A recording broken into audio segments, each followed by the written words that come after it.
What's up, guys? Daniel Byer. Today I want to put together some examples and for solving the 4x4 with the method I've been developing, and hopefully after doing lots of solves and also trying to make these videos, I found a better approach to, I think, formatting the explanation of the method and getting right down to the solve. So the first thing that I want to do is actually solve the first two blocks. I consider these to be several sub-steps.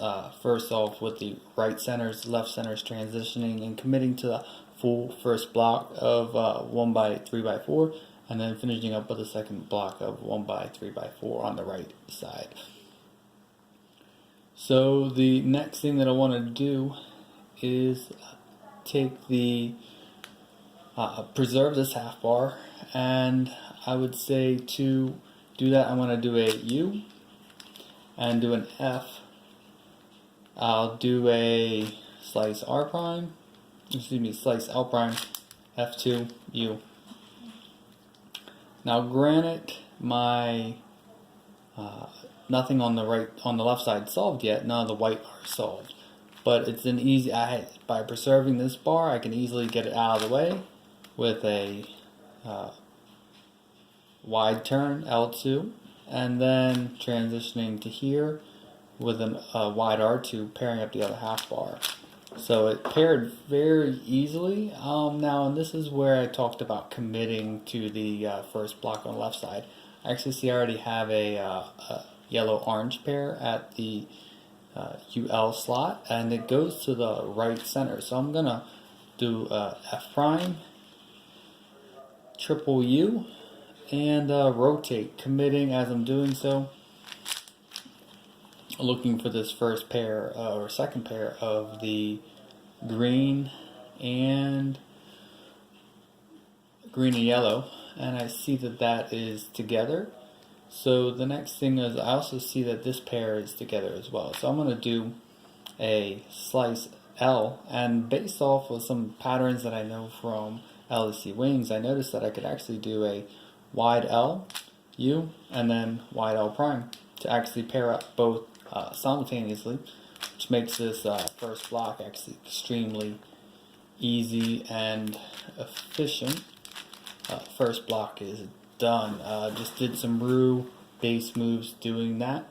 Finishing up, I see that I have a small triangle, and these patterns of small triangles and wide triangles are going to help you in first two block building. Also, LEC Wings pairing, noticing patterns of good, bad, and kind of how one move will affect the next. So I'm going to do RU prime, R prime. My R's and my U's are slice based, or my R's and my L's are slice based. So if I don't describe that, I'm sure you can still follow along. The next thing is that I do a U to pair it up, and I look here. I see my orange-white pair, so I'm going to do a slice R2.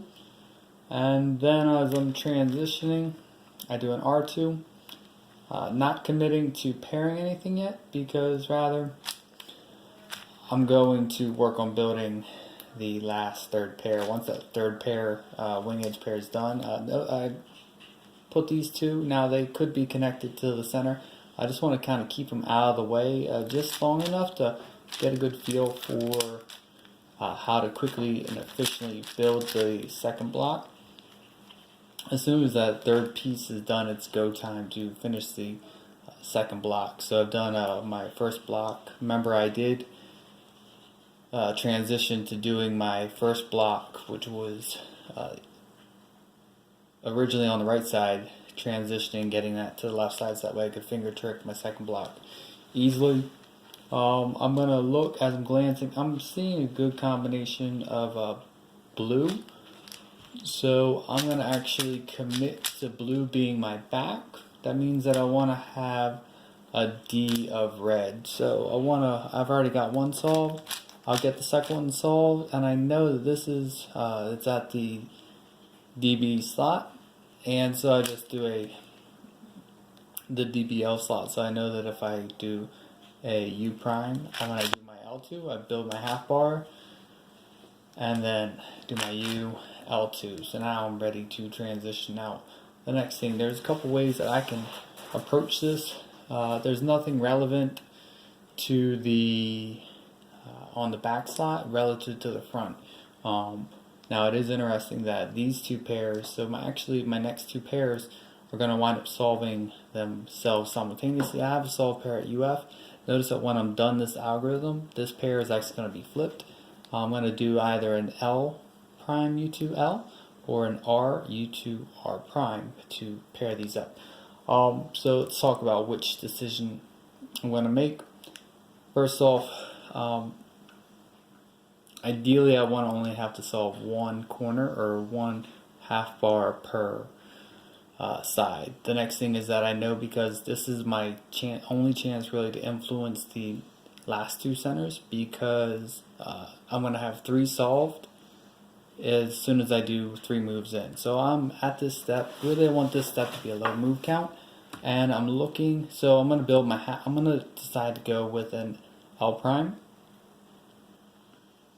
U2L. That's going to bring a half bar from the U face on the R slice. It's going to bring this half bar down to the FL. It's also going to pair these two up. Which way they pair up doesn't necessarily matter. The next thing is that I see that. So now I've got my half bars, and now the next thing that's interesting to see is that I've got this match, because see now if I look, I'm going to undo that U turn. I'm just showing you the reference from this perspective. This piece and this piece, they are on the L slice and R slice. They match. They're at the UF slot and the UV slot. They could be here and here, but as long as a pair match, we're good. So I'm gonna do an M2 to bring the third piece to the front, because this piece automatically falls in place. It's kind of like EO, no matter what. If I have that rule, the cases of these pieces kind of fall in place. So I'll show you what I mean. Is that I have a UL pair solved. That was one of the original 3 that I solved them down to my my other 3 pair in the LSC wings. I showed you that that red blue pair, and they are at the FUL slot and the BUR slot. So for the wings, and so now I'm gonna I notice this pair is good, so I know I'm looking for another pair. Because this piece is solved, I'm looking at these 2 corners. I'm looking for a match, either one piece about this corner, because I know it can't, this match is here, so I'm gonna have either a match here or here. I happen to see that this pair matches, and that is, so a small triangle. Remember we talked about small triangle earlier for pairing some pieces. What I mean is about this UFR corner, that one space above and one space to the left, you have a matching pair. The next thing is, so that now to pair these 2 up, right? I know that I can either do an L prime to pair them up at the UB slot, or I can do an R prime to pair them up at the UF slot. Because I have always liked to do my case recognition, basically it limits down to 4 cases as long as I have good pair here, and I recognize with a UL solved, I can have 4 possible cases. They're basically solutions, whether it be a left-handed or right-handed inverse or normal. And so basically with this algorithm, I notice that I'm going to do an R prime, and I see that they're the pair was one piece apart. So I'm going to do a U prime, R, U, R, U2, wide, R. So again, to recite the algorithm, it's wide R prime, U prime, R, U prime, R prime, U2, wide, R.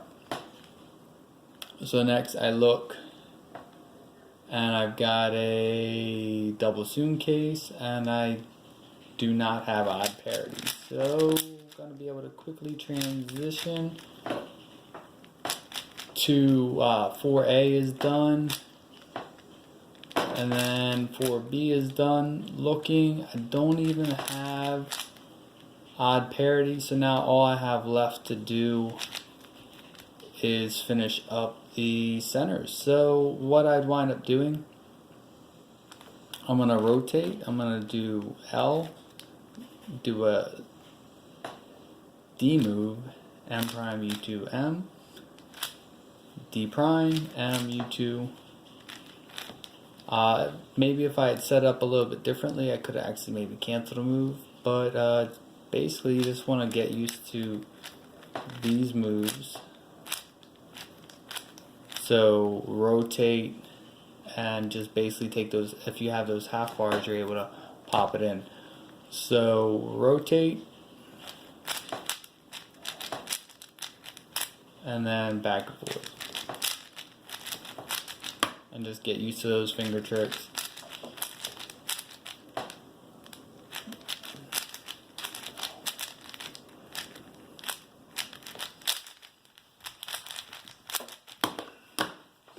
The single corner solution is actually a lot easier as opposed to a half bar. You're basically doing a commutator and then finishing up with an AUF. But you can do half bar commutators, or you can do single corner or center commutators. So either way, there we go.